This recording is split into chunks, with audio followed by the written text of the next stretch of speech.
got a text from Mark, like he sent that at like 5:45. But by the time I looked at it, he sent another one at 6 o'clock, saying that he's got to stop by Trident, look out for a green VW van. Don't know, about 10 minutes later, we were all out here. A phone call came through. His brother just said, somebody dropped me down to Tottenham Hill. I think my brother's been shot.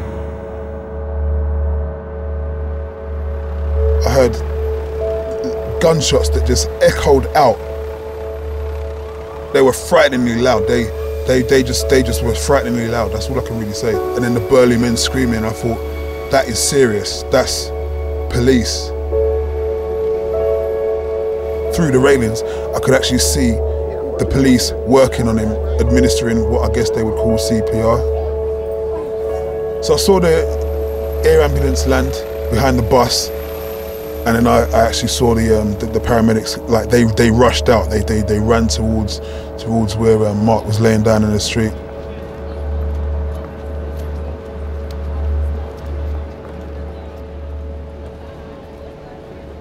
I remember seeing them leave. And it was just like, what I found amazing was the difference between this, how they rushed towards the scene and how they walked back slowly with their heads down. I knew that whoever was on the floor was dead.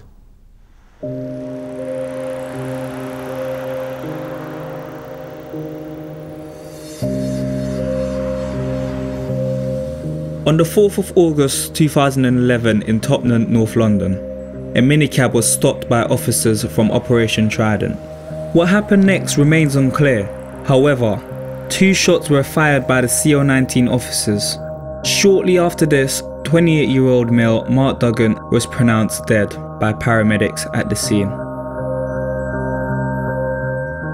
In the days that followed, a chain of events occurred that involved a peaceful protest being overshadowed by violent clashes with the police.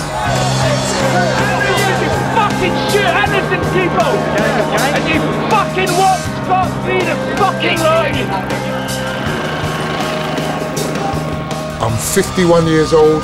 I have been to demonstrations and engaged in issues with police officers since the age of 14. And in all that time, I've never seen the police behave or respond in the way they did. The disorder spiraled out of control and ultimately led to the devastation of Tottenham High Road.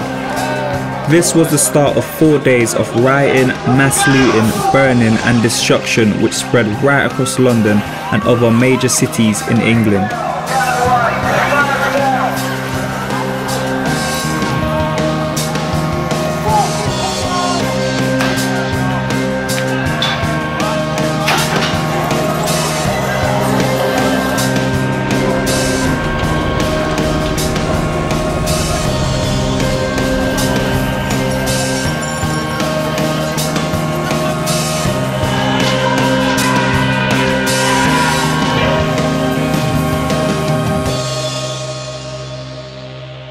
On the 4th day of what was becoming the largest case of mass civil unrest in modern British history, 14 passionate young people from across London came together to discuss what immediate positive action they could take.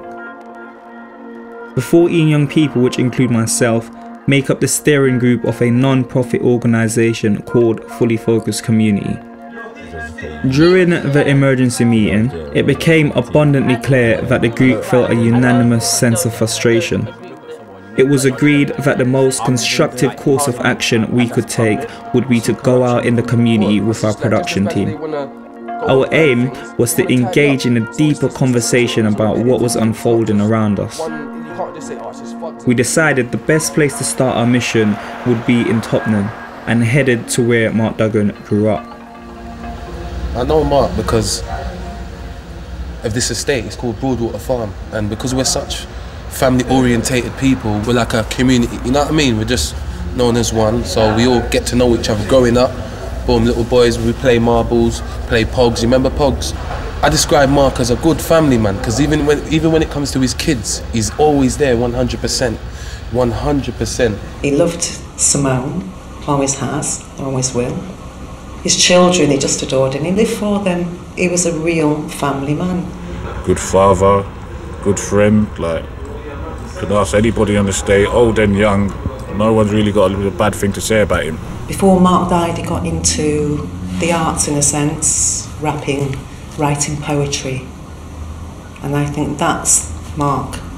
He found himself, although it was a bit too late because he was taken away from us. But remember, he had a way of lighting up a room when he walked into the room with his gold tooth showing, and he would light up a room. He was full of joy. He had time for everybody. I remember hearing the news about Mark on the Thursday, and I went down to Broadwater Farm on the Friday, and there was a huge amount of frustration from all sorts of people, from all walks of life, whether they were young or old, black or white. People were upset that Mark had died.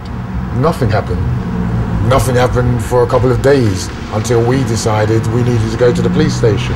Because the fact of the matter is that the police didn't see fit to come and to make Mark Duggan's parents aware that he'd been killed out on the streets there. They heard everything through the media.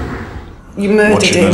You murdered him, and what? Did you think he had no family to come and tell? Did you think he was a nobody? Rather than letting us unfold what's happening on the TV, the decent thing to have done, whether it was the responsibility of the IPCC or the Metropolitan Police Force, was to come and tell us exactly what had happened.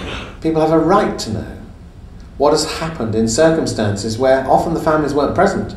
So they don't know, but they want to know desperately how it is that somebody has died. So it seems to me those are the absolute pinnacle of circumstance in which they should be properly represented, funded by the state, in order to make these inquiries.